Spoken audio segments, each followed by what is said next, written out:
how we share fleet owner responsibilities as a couple. This is very big, very important, especially if you have a business partner. I mean, whether you in a relationship or you just got another business partner, it don't matter. This kind of could be helpful towards how you run your operation. We're just gonna share our experience and how we do things with our structure. Now, when it comes to the fleet specifically, Camilla is pretty much the logistics, and I'm like The face. the face, basically. Like, she's behind the scenes, and I'm out there in the field, if you know what I mean. And I pretty much do like marketing, making sure we keep renters in the vehicles.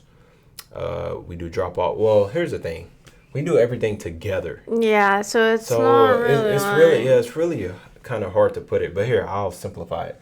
She does the logistics, so she do invoices. Yeah, but he does the payouts. So Yeah. like really everything we do is like It's together. kind of the same, but we're just going to divide the tasks that we do. So she, like for example, she'll do invoices. We do invoices every day because we pay out every day. We don't do weekly or every 2 weeks payments. We pay our renters out every day if they don't have a balance. So she'll do the invoices for today. Then she'll hit me up, say, hey, this who owe a payout and this who don't. And then whoever don't owe a payout, I'll pay them out. So that's pretty much one part she handles. Another part is whenever we get new drivers in, she vet them out through insurance. She used to work in the insurance field, so she's pretty much an expert at that. So we get new renters in. She say, hey, babe, this a good renter or this is not a good renter. As fleet owners, you want to vet people out before you get them the keys. If they had fucking 10 accidents, you don't do business with them. That's a huge liability. Plus, whenever you put them on insurance, your insurance going to go up. And another thing she does is she pretty much I send the contracts. send the contracts. Yes, that's what I forgot. Send the contracts. And that's pretty much whenever that go hand in hand with the insurance. So whenever we deal with new renters, she pretty much handle the contracts, vetting them out as far as like insurance. My job is to vet them out over On the phone, yeah. Yeah, because I pretty much do the marketing, the cold calling, maintenance. If we got to go pick up a car, drop off a car, I pretty much handle that. But she come with me, so it's just like we pretty much be like doing everything together. We just, do separate things, but it's still like together, if that makes sense. Yeah, because like I said, I do invoices, you send the payment. Or like if we have to do an oil change, we'll obviously take our BMW. Her name is Brienne. So we'll take Brienne to go pick up the rentals. And then he'll get in the rental, obviously. And then I drive to the place. He drives to the place. And then, it's just like, I think as fleet owners, you need to have... It has to be two people because realistically, if not, like if you're going to offer the service of like dropping off the vehicle and picking up the vehicle, it's going to be really hard to do it as an individual just because like they could live like 40 minutes away from you, and that's a bill. So And not just that, but I also recommend if you're going to be a fleet owner or if you plan on starting a fleet business with a partner, I recommend that y'all do deliver because you want to make it as easy as possible for your renters. Plus, you don't want nobody to know where you live at. That's kind of like creepy. Yeah, and also you get a sense of where your vehicle is going to be parked at all times. So it's like the best move on the chessboard, as you would like to say. Yeah, best move on the chessboard. You definitely want to make sure that you're not dropping your SUV off in the ghetto where tires not on vehicles. If that's the case, if that's pretty much where they live, hey, no, we can't do business. Sorry. And here's another thing. I mean, this is not really related, but like we do everything together. I'm a logistics type of gal, so like I also track the vehicles more than he does. So like, for example, we require you to let us know where the vehicle is going to be parked at. So if you say an address and then I pull up the vehicles at, I don't know, 11 o'clock at night and it's not there and I go check Uber and you're not online, that's where it's my job she let me know. I give them a call. Hey man, like what's going on? Why is the vehicle here? That's not the address where we dropped it off. And we had pulled a vehicle once because he kept saying like the car was like somewhere, but it wasn't. And like what I did is we looked up the address, and basically every single review was so bad. They were like talking about how there's gunshots every day, how this one DoorDasher doesn't deliver to that one place because it's so dangerous. And I'm like, no, our car cannot be there. Yeah, I think it was like 2 days we pulled it. And we pulled it, yeah. Because it's a huge liability, man. If somebody steal your vehicle, get in an accident, kill somebody, ooh, that's not good. And the thing is, we did provide a warning, like, hey, if the vehicle is not moved within 24 hours, we're going to pull it. So things like that. I mean, everything we do is together. I think, like, we're very communicative. So I feel like having responsibilities shared also helps us as a couple, because like I don't feel like I'm doing more work than he does, and I don't think he feels like he's doing more work than I am, because it's like a balance. Yeah, like we pretty much pivot off each other. So just to give y'all one more example, let's say a renter hit us up, SUV need new tires. While we on the way, because we move pretty quickly. As a fleet owner, you need to move quickly.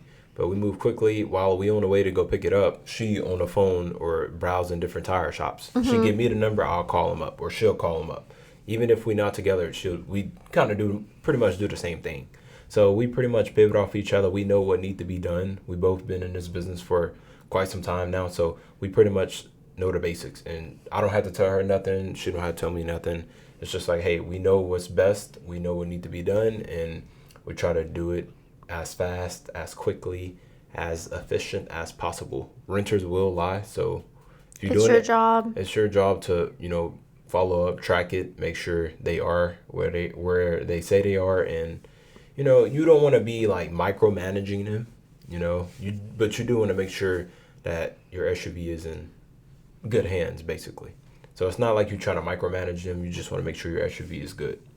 But yeah, that's pretty much it. That's all we have to share. Our life is simple.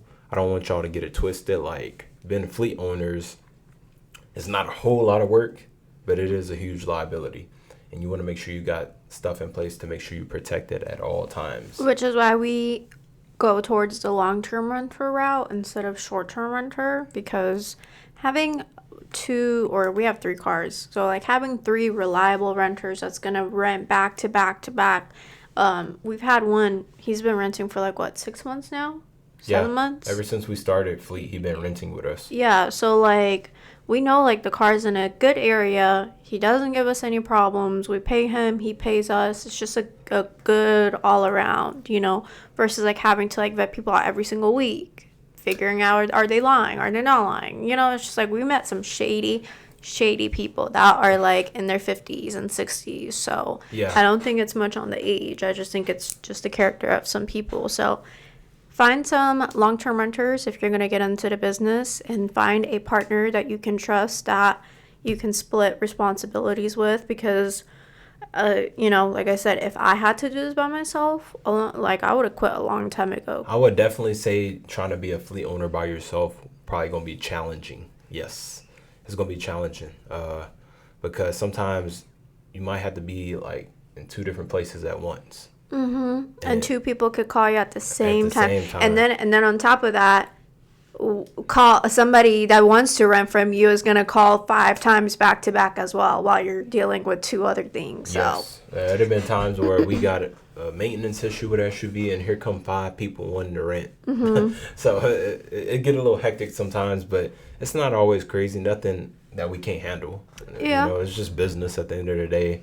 But me and Camilla, we have our own outside stuff, so we try to get our tasks done for the day when it comes to the fleet, and then go back to doing what we need to do, because we got our own things that we want to do. The fleet is just there, and we learning different things, and that we are now implementing to the things that we're going after. That we building. So long term wise, we want to have multiple streams of income coming in, and hopefully with fleet ownership, we provide opportunities for people to be able to do this to make money, and hopefully we can hire somebody in the long run to do invoices and do drop-offs and pickups. But as of right now, we're mom and pa little fleet owner store, I guess. that takes care of it. Yes, we can scale massively quick, but no, not right now. Their stress is not worth it Yeah, right now. right now you kind of want to, get the hang of it for like a year or two. Then if you want to make that decision, do it.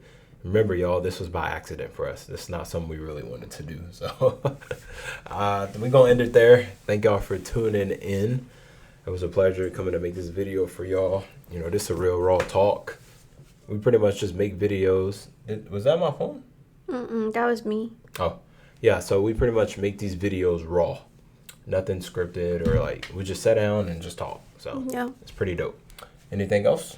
If you have any specific topics you want us to go over, let us know. But if you're a sponsor or know of anyone that wants to sponsor our videos going forward, please do not hesitate to contact us and get him to 100K.